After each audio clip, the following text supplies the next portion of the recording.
كتير مننا بيمر بمرحلة اليأس والإحباط وبيكون جوه دايرة مؤلمة جدا، ومش عارف يخرج بره الدايرة دي، ومش عارف إيه الخطوات اللي ممكن ياخدها عشان يخرج بره دايرة اليأس والإحباط.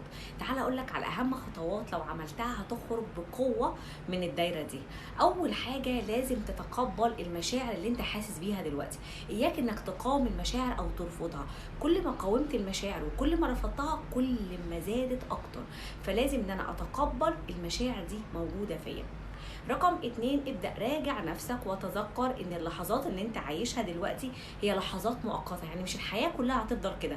فالوقت اللي انا عايش فيه دلوقتي راجع نفسك واكدها عليك ان ده وقت مؤقت. فدايما ذكر نفسك اللحظات دي مؤقتة وهخرج بره الدايرة دي.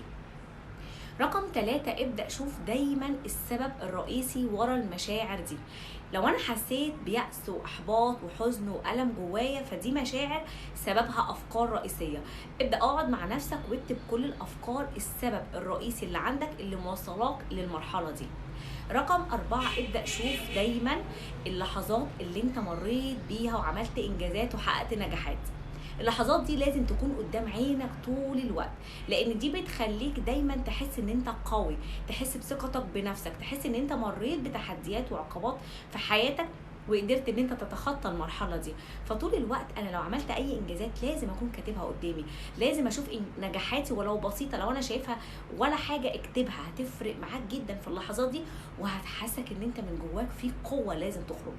بعد كده ابدا شوف شخص تثق فيه تحب تتكلم معاه، وابدا خرج الطاقه اللي جواك واتكلم معاه وابدا عبر عن اللي جواك وما تخجلش خالص. حد يكون مصدر ثقه، ممكن اخصائي ليك، ممكن استعين باي حد انت بترتاح معاه. تمارين التنفس العميق يا جماعه مهمه جدا، لانها طول الوقت بتدي هدوء لعقلي وجسدي. فطول ما انا حاسس بتوتر وقلق اشتغل بتمارين التنفس العميق هتهدي جدا من اللحظات اللي انت فيها دلوقتي. ابدا ان انت اتعامل ان انت تمشي كل يوم نص ساعه، هتفرق معاك جدا، بتفضي الطاقه اللي جواك، بتحس بهدوء طول الوقت. استرخاء، تامل. ابدا شوف الحاجات اللي تبدا تطلع بيها الطاقه اللي جواك. ابدأ شوف الحاجات اللي انت كنت بتعملها قبل الفترة دي وبتحسك ان انت مبسوط وتحس ان انت عندك شغف بيها، وابدأ اشتغل عليها. شوف الأنشطة اللي انت بتستمتع بيها او الهواية اللي عندك وراجع نفسك تاني انك تبدأ تعملها. حتى لو انت متضايق ومش حاسس باستمتاع في الوقت ده هتفرق معاك جدا اللحظات اللي جايه. فرح نفسك وابسط نفسك، ما تخليش حد يكون سبب فرحتك او سبب انه يشجعك. انت اللي بتشجع نفسك، انت اللي بتفهم نفسك. لازم يكون عندك وعي بذاتك بمشاعرك بافكارك عشان تقدر ان انت تخرج بره الدايره دي.